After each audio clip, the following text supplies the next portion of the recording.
오늘 하나님은 왜 인간이 되셨나? 라는 제목으로 하나님의 말씀 생각합니다. 세상의 신화 속에는 신이 인간의 모습으로 세상에 오는 일이 많이 얘기가 되죠. 제우스가 인간이 돼서 세상에 와가지고 무슨 페르세우스 만들어 놓고 갔다는 얘기도 있고요. 또 우리 단군 신화에도 환웅이 사람의 모습으로 오고 곰이 변해서 웅녀가 돼가지고 단군 왕검이 태어났다고 하는 신화도 있습니다. 인도 신화에서는 화신이 되는 얘기가 좀 많이 나오죠. 근데 여러분, 하나님이 인간이 되셨다, 성삼위 하나님의 성자 예수님이 인간이 되셨다 하는 이 얘기는 전혀 다른 얘기입니다. 사람을 입었다는 것이 아닙니다. 요한복음 1장 14절이 분명히 말씀하십니다. 말씀이 육신이 되어 우리 가운데 거하시매 우리가 그의 영광을 보니 아버지의 독생자의 영광이요 은혜와 진리가 충만하더라. 여기 앞부분만 홀로고스 사락스 에게네토 이렇게 써 있습니다. 이 사락스라는 헬라어는요, 부정적인 말이에요. 탐욕이 있고 죄악이 있고 문제가 있는 육체를 표현하고 있는 말입니다. 그런데 예수님이 그 육신이 되셨다는 것이 우리의 신앙 고백입니다. 물론 죄는 없으셨습니다. 그래서 죄인인 우리의 죄를 담당해 주신 것입니다. 여기서 우리 안에 중요한 질문이 일어납니다. 왜 하나님은 인간이 되셨는가 하는 것입니다. 이 대화, 오늘 요한복음 3장에 나오는 예수님과 니고데모의 대화를 잘 이해해야 우리가 이 구원의 주제에 대한 바른 이해에 이를 수 있는 줄 믿습니다. 니고데모는요, 한마디로 얘기하면 성공한 사람입니다. 첫째로 그는 산헤드린 공의회 회원이었습니다. 우리식 요즘 말로 하면 국회의원이었어요. 그런가 하면 부자였습니다. 여유가 있어서 예수님의 십자가형 얘기를 듣자마자 100리터나 되는 엄청난 분량의 장례용품을 들고 올 수 있는 사람이었습니다. 더군다나 그는 바리새인이었습니다. 사람들에게 도덕적으로, 종교적으로 옳다고 인정받고 존경받는 자리에 있는 사람이었습니다. 하지만 그에게는 구원의 확신이 없었습니다. 내가 하늘나라에 들어갈 수 있을까? 내가 바르게 살았지만 과연 거룩하신 그 나라에 들어갈 자격이 있을까? 주님은 주님 앞에 나온 니고데모 밤에 찾아왔습니다. 그 고민을 직접적으로 얘기하지는 않았지만 대화 속에 주님이 벌써 그 문제를 간파하시고 얘기하십니다. 이렇게 밤늦게 예수님을 찾아오는 구도적 노력, 무지를 드러내는 겸손, 그걸로 하나님 나라 들어갈 수 없다 얘기하십니다. 예수님께 하는 표현, 선생님이요, 하나님이 보내시지 않고는 이런 일이 일어날 수 없습니다 하는, 그가 가지고 있는 하나님의 역사를 아는 지식과 분별, 주님이 말씀하십니다. 그것 갖고 하늘나라 들어갈 수 없다. 그리고 이렇게 말씀하십니다. 천국에 들어가려면 물과 성령으로 거듭나야 된다 말씀하십니다. 여러분, 교회에 봉사하는 것으로 천국 얻으려고 하시면 들어갈 수 없다 하신 말씀을 기억해야 합니다. 성경 공부의 지식으로 천국 가는 길을 내가 걸어 들어가려는 자세로는 천국에 접근도 할 수 없습니다. 세상을 포기하는 대가로 천국을 주십시오 하는 얘기로는 천국 들어갈 수 없다는 것이 주님의 명확한 가르침입니다. 어떻게 해야 구원을 받습니까? 거듭나야 합니다. 요한복음 3장 7절 말씀, 내가 내게 거듭나야 하겠다 하는 말을 놀랍게 여기지 말라. 그건 너무나 당연한 거고 놀라워할 일이 아니다. 그것만이 길이라고 주님은 명확하게 얘기하시는 것입니다. 그 일에 대해서 다시 말씀하십니다. 물과 성령으로 거듭나야 한다는 것입니다. 여러분, 생명을 위하여 필수적인 게 물이죠. 그러나 주님이 말씀하신 물은 세상의 물이 아닙니다. 목마름을 달래는 물이 아닙니다. 심지어는 세례를 주는 종교적인 물도 아닙니다. 주님은 영생하도록 솟아나는 샘물 이야기를 하십니다. 요한복음 4장 14절 말씀입니다. 우리 같이 읽어볼까요? 내가 주는 물을 마시는 자는 영원히 목마르지 아니하리니 내가 주는 물은 그 속에서 영생하도록 솟아나는 샘물이 되리라. 아멘. 우물가에서 수가성 여인에게 물에 대한 얘기를 하시며 주님은 생수를 말씀하십니다. 여러분 안에 생수를 주시는, 그래서 솟아나는 구원이, 솟아나는 기쁨이, 솟아나는 주님의 은혜가 있는 영생을 누리는 삶을 샀는지 우리가 오늘 성탄을 앞두고 다시 한번 우리의 삶을 반추해야 할 줄 믿습니다. 사람은 새로워져야 되는 것입니다. 그런데 이 일은 성령으로 이루어집니다.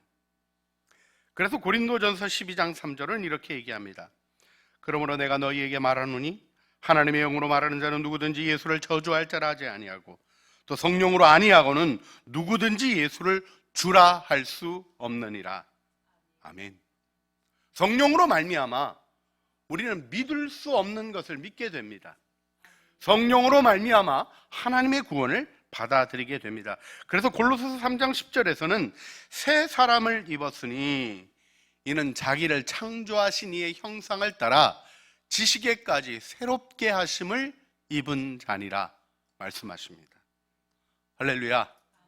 여러분, 이 말씀이 내 마음속에서 다 이해될 수는 없지만 수용되어지고 받아들여지는 것이 구원의 중요한 여정입니다. 거부하고 받아들이지 못하고 이해되지 않는다고 따지고, 그래서 이 진리의 말씀에 대해서 흔들고 있는 이 시대를 우리가 살아가고 있습니다. 그러나 여러분, 우리는 말씀을 믿고 구원을 받는 것입니다. 이때 중요한 게 하나 있습니다. 주님이 지금 말씀하시는 것은 구원의 방법에 대한 이야기가 아니라는 것입니다. 예수님이 니고데모에게 이 이야기를 하실 때 성령으로 난다, 이렇게 거듭난다 이렇게 얘기하니까 니고데모가 뭐라고 얘기합니까? 어떻게 사람이 두 번째 날 수 있습니까? 다시 어머니 뱃속에 들어갔다 나올 수 있는 겁니까? 이해되지 않는 질문을 합니다. 아마 우리도 마땅히 그렇게 하게 되는 질문이라고 생각합니다. 하지만 주님은 지금 구원의 방법을 얘기하는 게 아니라는 것을 니고데모가 이해하지 못하기 때문에 그 예수님의 말씀을 이해하지 못하는 것입니다. 주님이 하시는 말씀은 무엇입니까? 요한복음 3장 7절, 오늘 앞부분에 있는 말씀을 보면 바람이 임의로 불매 내가 그 소리는 들어도 어디서 와서 어디로 가는지 알지 못하나니 성령으로 난 사람은 다 그러하니라. 이 요한복음 3장 8절 말씀이 뭔지를 잘 보셔야 합니다. 여기서는 어떻게 성령을 받아서 구원받느냐 이 얘기를 하고 있지 않습니다. 무슨 얘기를 하고 있는 겁니까?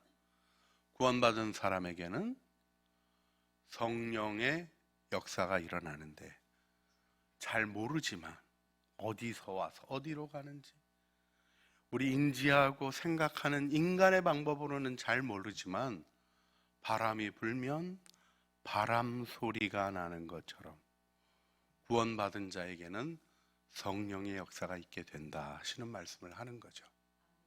할렐루야. 여러분, 오늘 이 자리에 나오게 된 것이 성령의 역사임을 깨달으셔야 합니다. 내가 예수 믿고 때로는 실망하고 낙심하고 염려하고 근심하는 이 세상의 위협 속에서도 천국을 믿을 수 있는 것이 성령의 역사인 것입니다. 때로는 우리들의 삶의 관계 속에서 낙심하고 답답하고 상처받는 가운데 있지만 원수를 사랑하라 하신 말씀까지도 우리 주님이 이루시는 일인 줄 알고 사랑의 길을 걸어갈 때 우리는 성령을 알아가는 구원을 살아가는 것이죠. 자, 여기서 우리가 다시 한번 명확히 기억할 필요가 있습니다. 구원은 우리 힘으로 이루는 것이 아니라 하나님이 주시는 것이며, 하나님은 구원의 선물로 예수님을 우리에게 보내주신 것입니다. 우리 요한복음 3장 16절 말씀, 너무나 잘 아는 말씀이지만 우리 다 같이 함께 믿음의 고백으로 읽겠습니다. 하나님이 세상을 이처럼 사랑하사 독생자를 주셨으니 이는 그를 믿는 자마다 멸망하지 않고 영생을 얻게 하려 하심이라. 아멘. 할렐루야. 그렇습니다. 구원을 이렇게 요한이 설명하는 겁니다. 하나님이 세상을 사랑하셨다. 그래서 아들을 주신 거다. 그러니 그를 믿는 자, 예수님이 나의 죄를 지시고 구원하셨다는 것을 받아들이는 자는 멸망하지 않고 영생을 얻는다. 이렇게 알려주는 것입니다. 이건 방법 설명이 아니라요, 사건 설명이고요, 그 상태 설명이에요. 여러분은 다 구원받은 자임을 믿으십니까? 그렇습니다. 하나님이 손대지 아니하시고 여기 나와서 주님하고 고백할 수 없고 성령으로 아니하고는 여러분이 그렇게 할 수 없습니다. 여러분이 이 자리에 앉아서 지금 목사 얘기, 정말 부족하고 말도 안 되는 목사 얘기를 하나님의 말씀이 있으면 아멘하고 받으시는 것이 여러분 안에 있는 구원의 증거라고 저는 믿습니다. 그런데요, 여기서 다시 한번 기억해야 될 건 뭐냐면, 이 일이 이해가 되려면 니고데모처럼 공부 많이 해야 되는 게 아니고 돈 많이 벌어야 되는 게 아니고 세상에서 성공해서 이해받는 사람, 존경받는 사람이 돼야 된다는 거가 아닙니다. 주님이 하신 말씀 뭐예요? 하나님의 사랑을 깨달으라는 것입니다. 여러분, 하나님은 우리를 사랑하셨어요. 이 사랑 얘기는요, 내 나름대로 이해하려고 하면 실패합니다. 성경의 진리를 따라가야 합니다. 그래서 세 가지로 그 진리를 요약할 수 있습니다. 첫째로, 주님은 약속의 말씀대로 세상에 오신 겁니다. 주님이 어쩌다가 오신 게 아니라 주님이 약속의 말씀대로 오신 거고요. 두 번째로, 주님은 죄악된 세상을 포기하지 않고 사랑하신 거예요. 그 사랑을 이해하셔야 됩니다. 많은 사람들이 범죄하면요, 주님이 자신을 사랑하는 일에 대해서 의심하게 됩니다. 왜요? 자기가 미워지기 때문에. 그런데 주님은 죄악으로 가득한 이 세상에 아기로 오셨어요. 내어주셨어요. 이게 하나님의 사랑 얘기입니다. 더군다나 우리 안에 오셔서 우리와 동행하십니다. 우리의 모든 질고를 지십니다. 이걸 좀 더 구체적으로 더 생각할 필요가 있습니다. 첫째로, 예수님은 언약대로 오셨어요. 언약대로. 언약이 언제 있었습니까? 창세기 3장 15절. 아담과 하와가 범죄한 바로 그날 하나님 창세기 3장 15절에 약속을 하십니다. 내가 너로 여자와 원수가 되게 하고 내 후손도 여자의 후손과 원수가 되게 하리니, 뱀에게 말씀하시는 겁니다. 여자의 후손은 내 머리를 상하게 할 것이요 너는 그 발꿈치를 상하게 할 것이라. 인간을 범죄하게 된 사단에 대해서 내가 여인의 후손을 통하여 내 머리를 깨트려 버릴 것이다. 내가 발꿈치를 물겠지만 너는 머리가 깨어지고 파멸될 것이라고 얘기하셨어요. 이게 무슨 일입니까? 뭘 예언하신 거예요? 십자가를 예언하신 거예요. 십자가로 사단의 권세를 깨트리시고, 사단이 예수님을 죽이고 고통 가운데 몰아넣었지만 십자가에서 사단은 무력하여지고, 십자가에서 사단은 완벽하게 힘을 잃어버리고 세력과 권세를 잃어버리게 된 것입니다. 이게 예수님이 약속대로 오셨다는 말씀의 중요한 뜻이에요. 그래서 언약의 말씀들이 쭉 있어 왔어요. 또 여자의 후손 이렇게 얘기된 대로 주님이 여인의 후손으로 난 것을 교회가 깨달은 겁니다. 갈라디아서 4장 4절 말씀. 때가 참에 하나님이 그 아들을 보내사 여자에게서 나게 하시고 율법 아래에 나게 하신 것은 여자에게서 나게 하시고, 이걸 굉장히 강조합니다. 왜요? 그것이 하나님의 약속이었기 때문에. 여기 사랑의 메시지가 명확하게 있는 거예요. 무엇입니까? 사랑하는 자에게 말씀하시는 거예요. 나는 내게 준 구원의 약속을 꼭 지켜. 전능하신 하나님이 사랑의 언어로 가르쳐 주시는 것입니다. 다른 것이 아니라 이 구원의 언약이 우리를 구원합니다. 두 번째로, 주님은 죄악 가득한 세상에 자기를 내어주십니다. 여러분, 이 여인의 후손으로 메시아가 난다는 얘기를 듣자마자 사단이 가장 강력하게 했던 역사가 무엇입니까? 가인이 아벨을 죽이게 한 거예요. 극렬하게 가인의 마음을 격동하게 하고, 자기의 동생에 대해서 분노하게 하고, 자기의 죄를 인정하지 아니하고, 자기의 죄를 오히려 자기의 폭력 실행으로 이겨낼 수 있을 것처럼 착각하며 들로 끌고 가서 쳐 죽인 겁니다. 여인의 후손을 제거하려는 사단의 노력은 여인의 후손을 오염시키는 일로, 또 우리가 다윗으로 넘어가죠. 다윗에게 하나님이 영원한 메시아를 약속했죠. 네 후손 중에 메시아가 올 거다. 어떤 일이 일어났었습니까? 우리 북이스라엘과 남유다가 분리되고 오므리 왕조 시절에 아달랴라고 아합의 딸이 유대로 결혼해서 들어온 적이 있었죠. 여인이 와서 뭐 했습니까?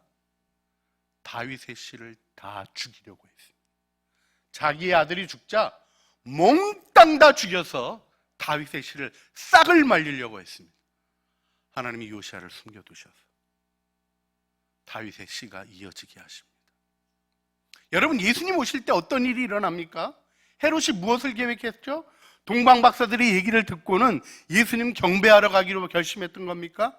아니요, 메시아를 죽이기로 결정했던 거예요. 그래서 이 베들레헴에서 2살 이하의 아이들이 대량 학살이 나며, 그래서 라헬의 눈물의 소리가 울려 퍼지는 일이 있었다라는 이야기를 우리가 성경에서 대하게 됩니다. 마태복음 2장 16절. 이에 헤롯이 박사들에게 속은 줄 알고 심히 노하여 사람들을 보내어 베들레헴과 그 모든 지경 안에 있는 산의 아이들을 박사에게 자세히 알아본 그때를 기준하여 2살부터 그 아래를 다 죽이니라. 2살부터 안전하게 확실하게 다 없애버리겠다. 지금 태어났다고 왔는데 그때를 기억해서 안전하게 1살 더 올려 해서 2살 아래에 있는 모든 아기를 죽여라. 모든 남자 아기 죽여라. 근데요, 주님이 바로 그 헤롯이 통치하는 그 시대에 죽음이 기다리고 있는 악한 권력이 죽음을 주장하고 있는 그곳에 나셨습니다. 여러분, 이게 무슨 얘기입니까? 요한복음 3장 17절 말씀. 하나님이 그 아들을 세상에 보내신 것은 세상을 심판하려 하심이 아니요 그로 말미암아 세상이 구원을 받게 하려 하십니다. 주님은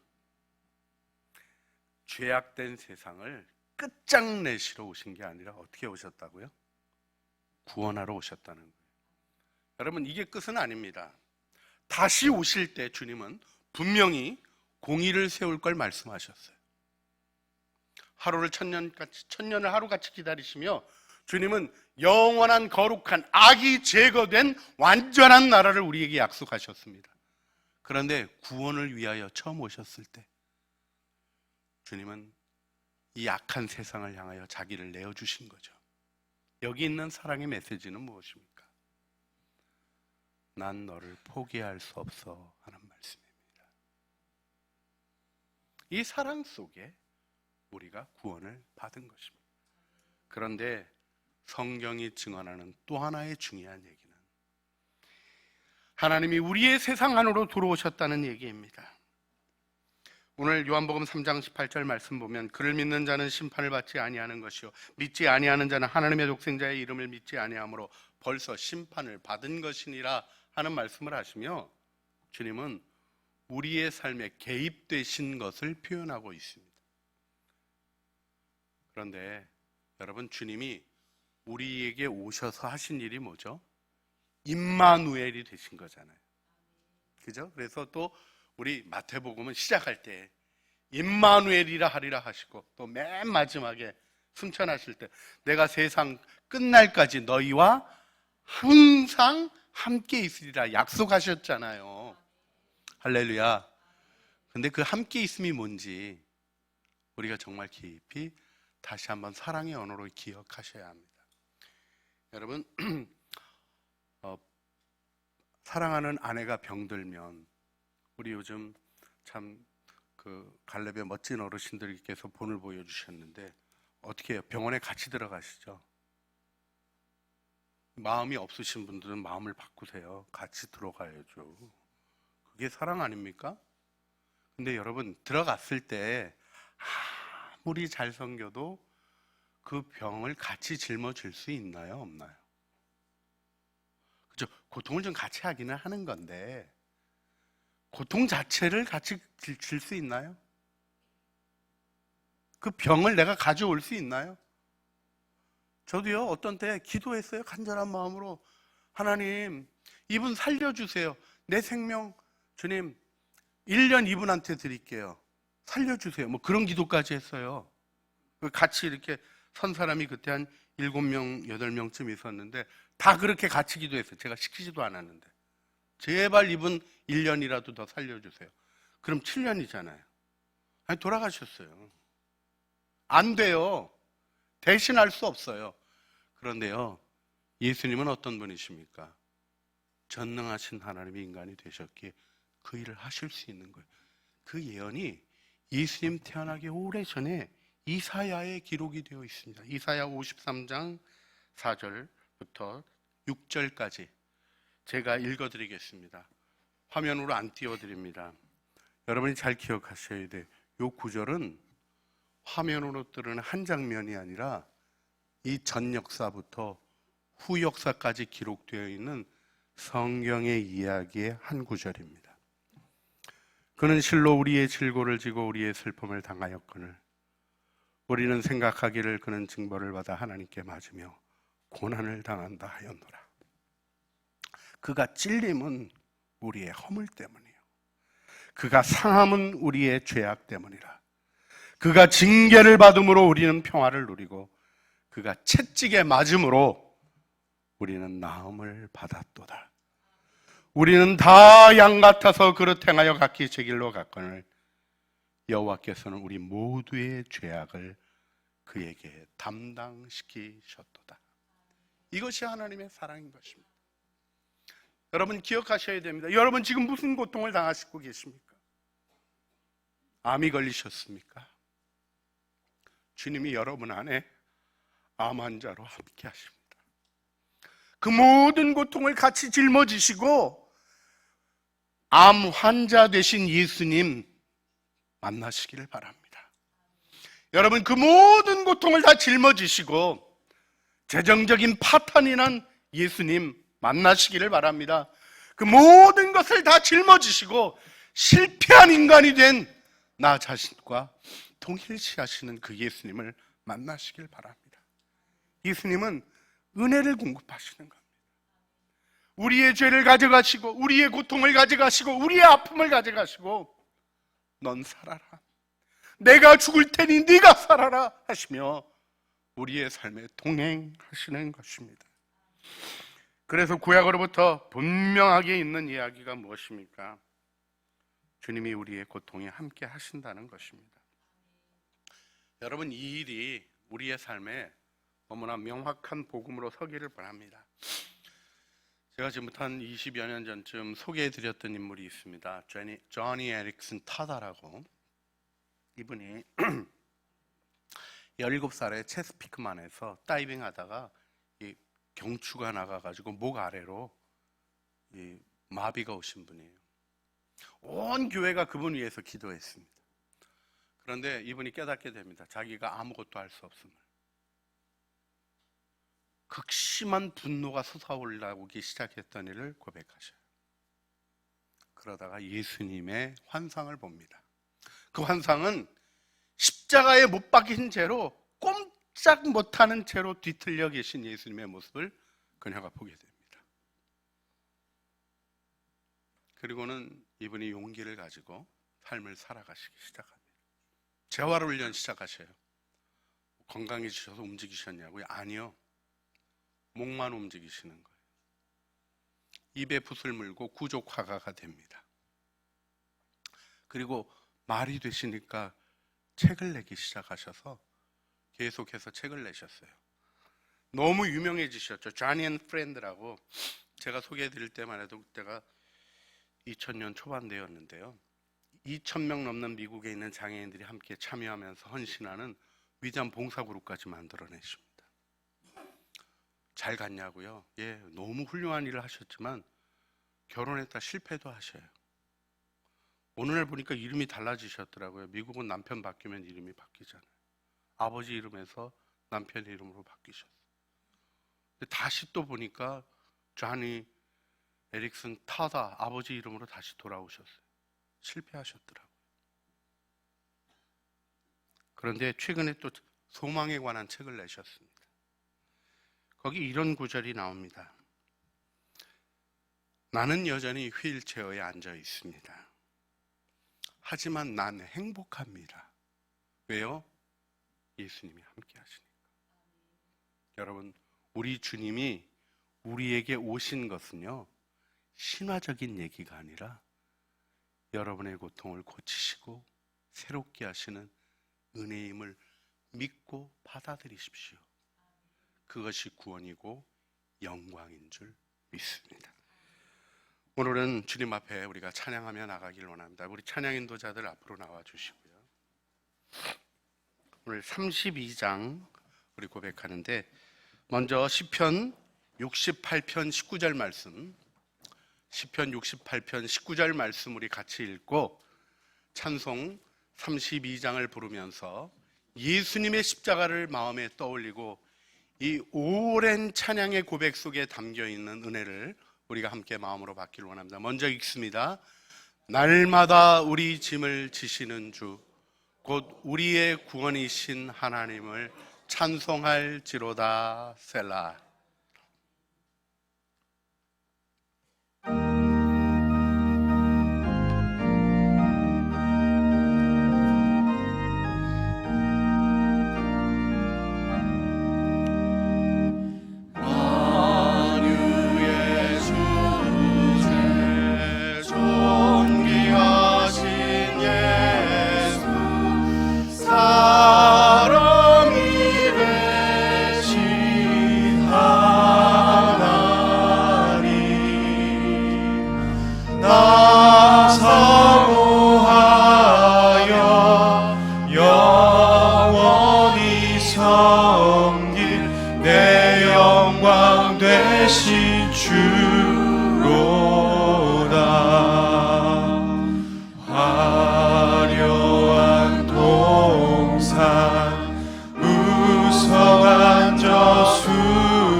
아멘.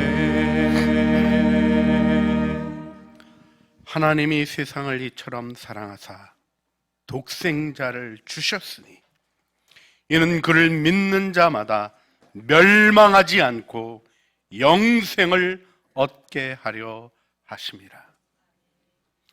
이제는 우리 주 예수 그리스도의 은혜와 아버지 하나님의 사랑과 성령 하나님의 교통하심이 우리에게 사랑의 약속을 지키시고 우리를 포기하지 않으시며 우리 안에 오셔서 우리와 엮어지셔서 우리의 짐을 날마다 지시는 그리스도의 은혜를 바라보며 그 구원을 누리며 증언하기를 소원하는 사랑하는 주의 자녀들 머리 위에와 은혜로 주신 가족 식구들 위에 하나님의 교회가 나아가는 일을 가로막는 모든 것들을 밟고 넘어서서 영광스러운 주의 교회를 세우고자 하는 창조의 모든 진실한 노력들 위해 이제와 영원 무궁토록 함께 있어지기를 간절히 축원하옵나이다. 아멘.